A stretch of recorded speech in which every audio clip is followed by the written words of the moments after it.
Hey everybody, Board Game Blogger here. Today I'm here to review Conflict of Heroes Awakening the Bear, the second edition.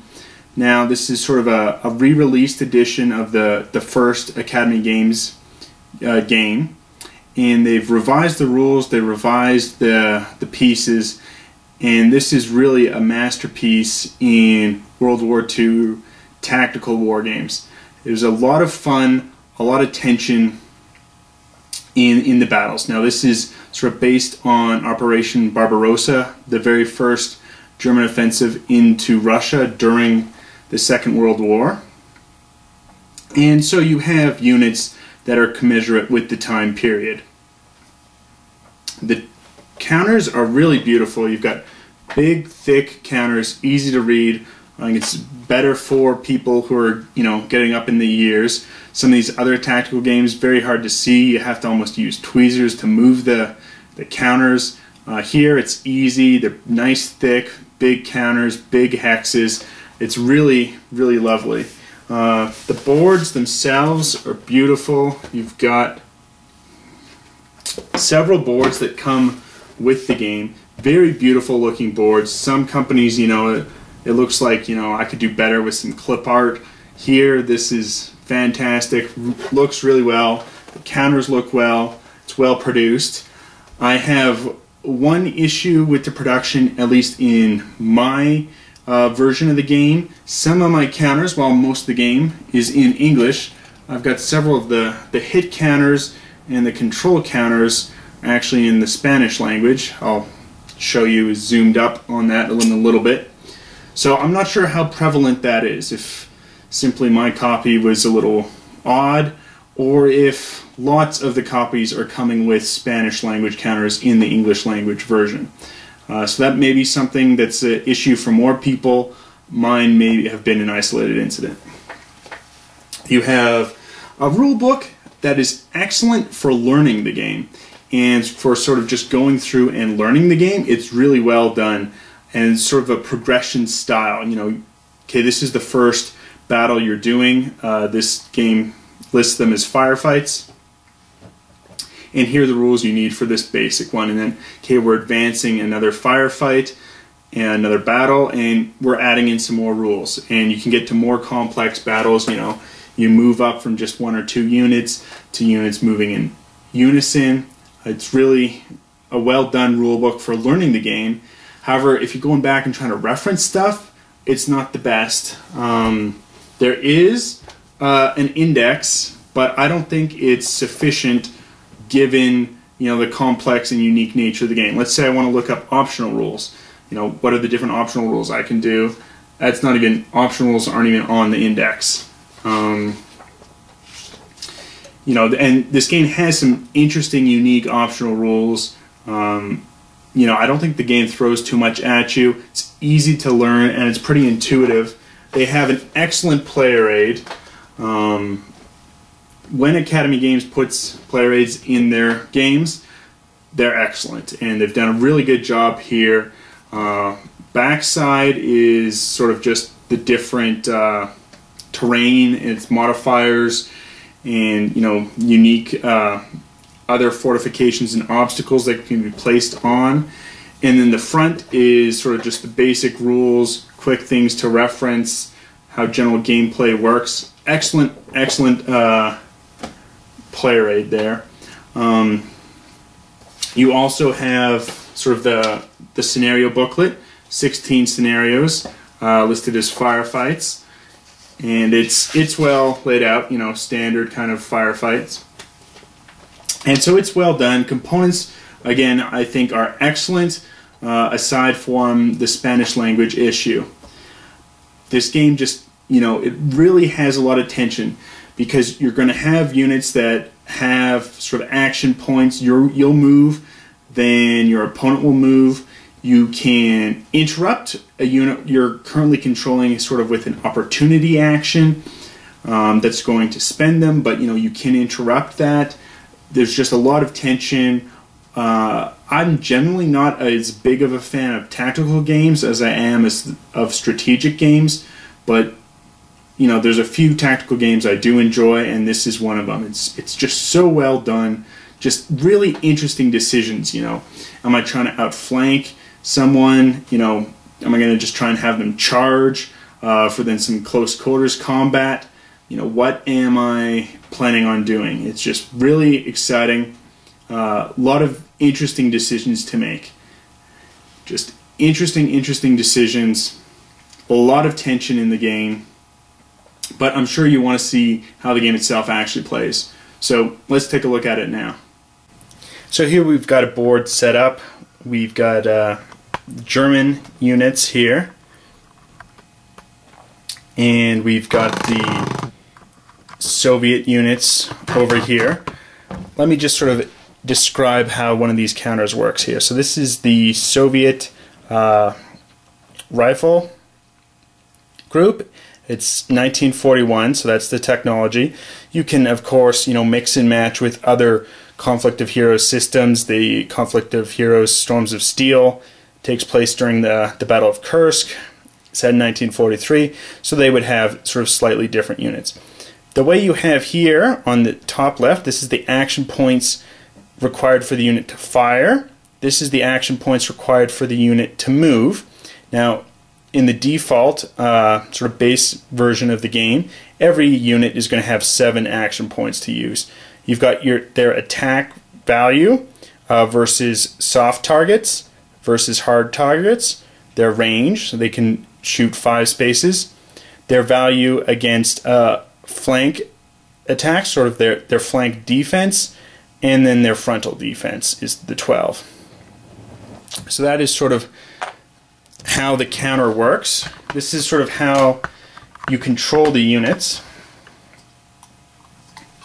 here. So we have the game round, we have the victory points track, we have the command action points. Now these are sort of available for your side, which can be used to supplement action points for the unit. You can move other units with the command action points. You can use them to sort of modify unique things in battle, and then you have the action points here. And this is how it's used sort of in defense. You also then have cards. So each side is going to have 2 cards.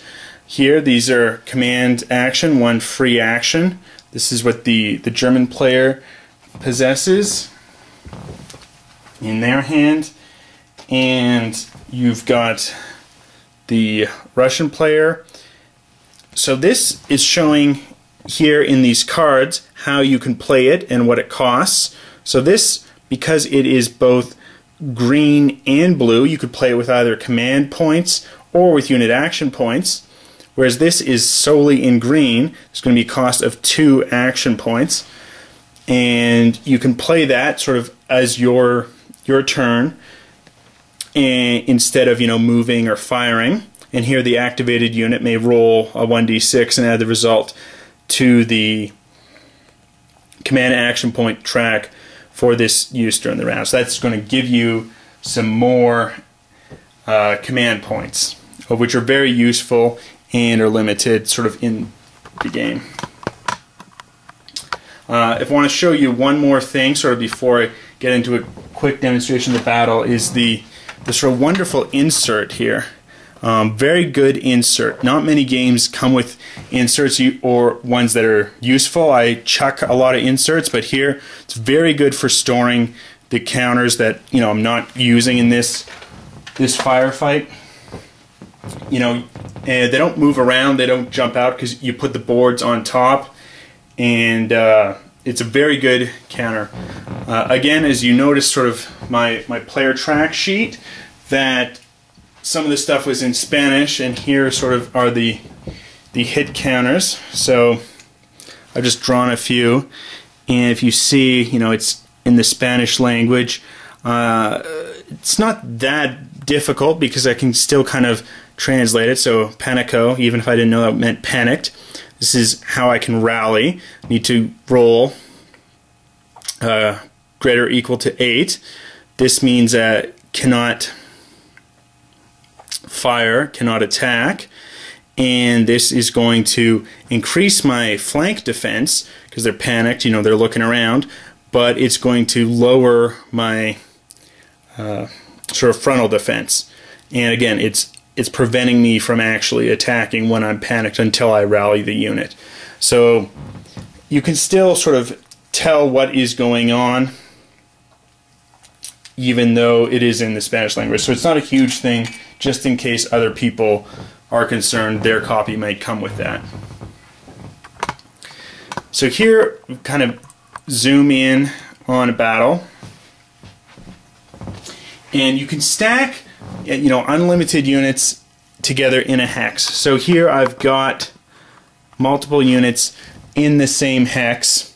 That's okay. It's going to open them up to being hit more likely, but that's a valid maneuver, and you can also use it if they're doing a group activation, you know, or a group firing, and it's going to aid in the support. So let's just sort of go through quickly sort of how something works. So let's say here the German player, it's their turn.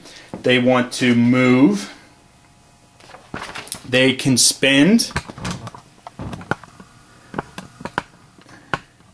one of their action points here. Going to go down on the action point track to move this unit forward one space here, and you can change. You can move forward anywhere sort of in your arc of firing. So if he was faced here, he could move forward here, here, or here. So this is a legitimate move, and then you can change your facing. So that would be a movement. Now it's going to be the Soviet player. Soviet player is going to spend 4 action points. They're going to go down on the track here and also spend 2 of their command points on their attack. So they will spend the 4 to actually do their attack, as we see here with the value of 4, and the 2 is going to modify the dice roll. So you can modify the dice roll that's going to occur here. So we're going to roll 2 dice. Their attack value is 3 onto, so it's going to be 3 plus their die roll. They're doing a frontal attack on this German unit, which has the defense value of 12. They are in sort of the open, so they're not going to get any defensive bonus for being in open terrain. So what we're going to do is roll the 2 dice. Well, we've got 3 plus the 2. That's not going to be enough. It's just a roll of 5. So nothing's going to happen there. Now it's going to be back to the German player. Let's say the German player decides, oh, I've got a really good opportunity. I don't want to use this. He can choose to then sort of take a command action, and by using the command action he could choose to not actually spend that and use that up. But let's say instead he wants to activate a brand new unit. So he will then, you know, he doesn't want to use this unit. He wants to use this unit, doesn't want to take an opportunity action with it, and doesn't actually want to use command points to do so. So we'll flip this over to show that it's been spent for the round. So sometimes that means that they're, you know, they've already taken a hit. In this game it just means that they've spent all their movement points, and we've got the hit counters that go underneath to reveal hits. So that's going to spend that unit, and then he's choosing to activate this light machine gun here. So that means on the action point track it's reset to the 7. Now this machine gun chooses to fire here on the Soviet unit. They're going to use again 2 command action points to help increase their attack value. So they have the default of 4. They're attacking the Soviet Union unit, which on a frontal attack has a defense value of 12. However, they're also sort of in this wood building here. If you take a look, this is where the unit was, in this wood building.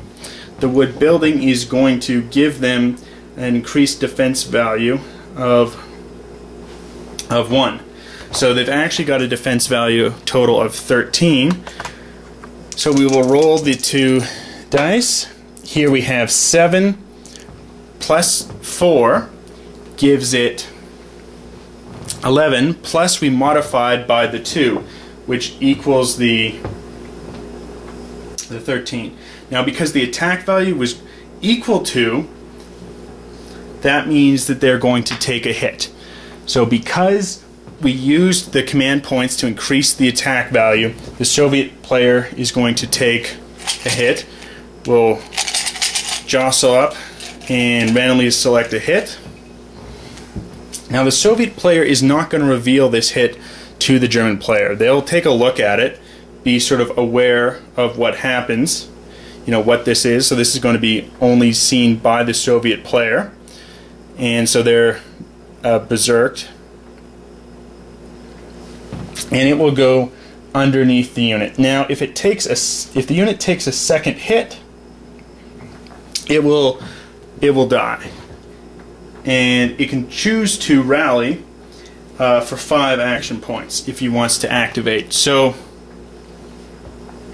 now the Soviet player's turn. He's a little concerned. He's got this damaged unit. He wants to try and rally. He doesn't have the command points left to do that. So one of the best ways to do that is simply exhaust this unit and now activate the injured unit. He's going to choose to rally. It's going to cost him 5 action points here.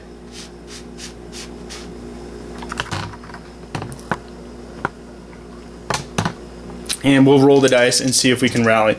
Again, known only to the Soviet player are the effects of the hit, and he needs 8 or higher. He can choose to use command action points to modify. You can modify any dice roll. So he's going to do that. He's going to spend 2 of his command action points, putting him down just to 2. And we'll roll the dice.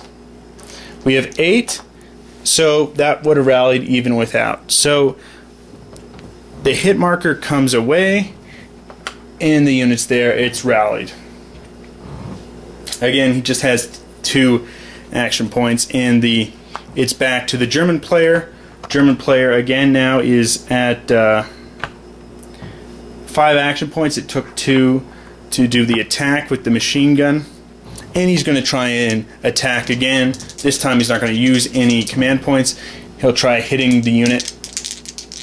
Though he could try to hit this one, might be smarter because it's spent. It's not going to be able to rally. But again, this unit's already used most of its action points. It probably won't be able to rally again this turn. So he's going to just keep on hitting what he tried to hit before, not spend any command points. Here we just have 6.